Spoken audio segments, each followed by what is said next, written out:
Assalamualaikum warahmatullahi wabarakatuh.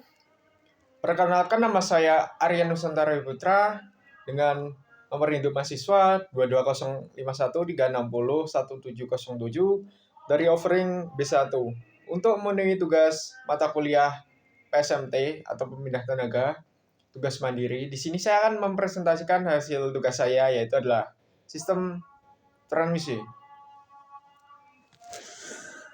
Baiklah, sebelum kita lanjut ke flowchart-nya atau pembahasan cara kerjanya, kita mengenal dulu apa itu sistem transmisi. Sistem transmisi adalah bagian dari kendaraan yang ada pada mesin dengan fungsi mengubah kecepatan dan tenaga putar. Sistem akan bekerja memindahkan tenaga yang dihasilkan oleh mesin ke diferensial. Ada beberapa macam fungsi dari transmisi. Yang pertama yaitu meneruskan tenaga yang dihasilkan mesin dari kopling ke poros propeller. Fungsi kedua adalah menciptakan momen yang dihasilkan mesin menyesuaikan kebutuhan baik dari segi beban dan segi jalan yang dilalui kendaraan itu. Ketiga adalah membuat kendaraan dengan roda 4 atau lebih dapat berjalan mundur. Fungsi keempat adalah memungkinkan kendaraan berada di posisi berhenti meski mesin masih menyala. Atau bisa tanpa netral ya, bisa berhenti gitu. Baik itu mobil manual atau otomatis memiliki transmisi yang berbeda.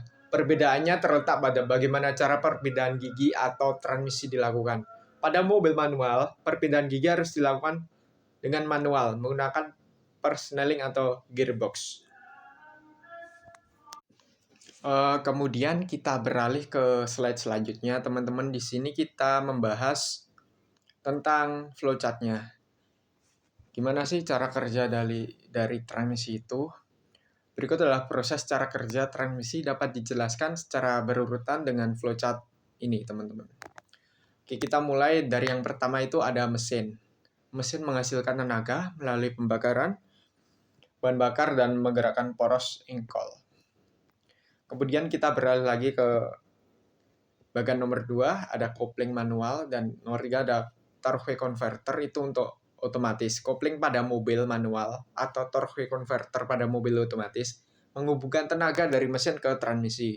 Kopling manual diinjak untuk memutus aliran tenaga, sementara torque converter secara otomatis melakukan fungsi serupa pada mobil otomatis. Kemudian ada transmisi manual atau otomatis. Di sini transmisi menerima tenaga dari kopling atau torque converter dan mengelolanya pada mobil manual. Pada mobil manual, pengemudi menggunakan kopling dan shift link untuk memilih gear gigi secara manual. Pada mobil otomatis, transmisi secara otomatis mengatur dan memindahkan gigi ya. Kemudian ada gigi, ada gears. Transmisi dapat dipilih untuk mengubah rasio kecepatan dan torsi sesuai dengan kebutuhan kendaraan. Penggunaan gigi yang dapat memungkinkan mobil dapat berakselerasi atau mempertahankan kecepatan tertentu. Kemudian ada shift link, menghubungkan tuas pemindah gigi dengan transmisi, memungkinkan pengemudi untuk memilih gigi yang diinginkan. Pada mobil otomatis, shift link dapat diganti oleh sistem elektronik yang mengatur perpindahan gigi secara otomatis.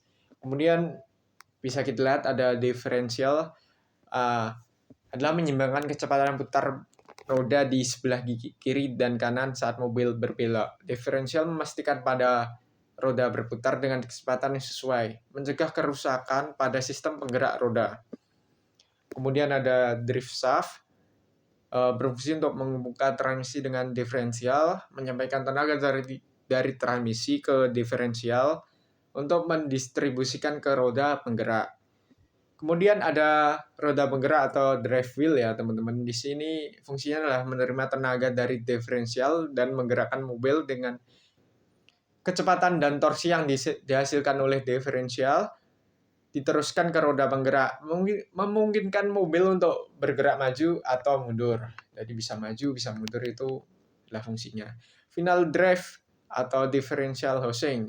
Ini bagian akhir diferensial mengandung gigi dan bantalan. Final drive mendukung operasi diferensial, memastikan distribusi tenaga yang efisien ke roda penggerak.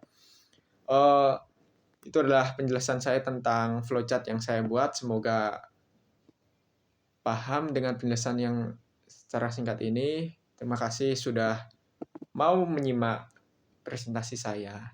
Jika ada salah kata, mohon maaf. Wassalamualaikum warahmatullahi wabarakatuh.